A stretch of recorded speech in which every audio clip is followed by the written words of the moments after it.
So these are the questions I asked you to think about for that particular experimental study.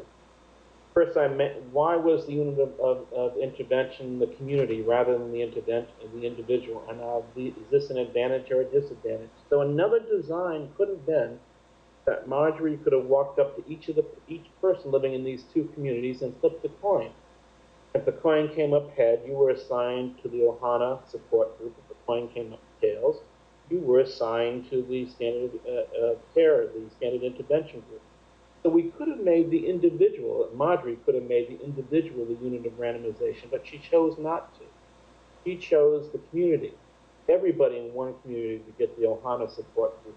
Everybody in the other community to get the standard intervention. What are the advantages of randomizing people in blocks by community versus randomizing them individually?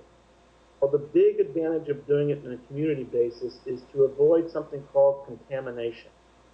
If my neighbor living next to me had a coin flip and her coin came up heads, so she had an Ohana support person assigned to help her during the coming weeks, help her change her lifestyle.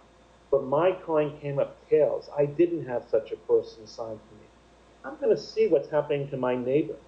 And the chances are that I'm going to change my lifestyle, not because of the standard intervention I'm getting, because what I see my neighbors getting. I see another person working with her. I see that that is changing her lifestyle.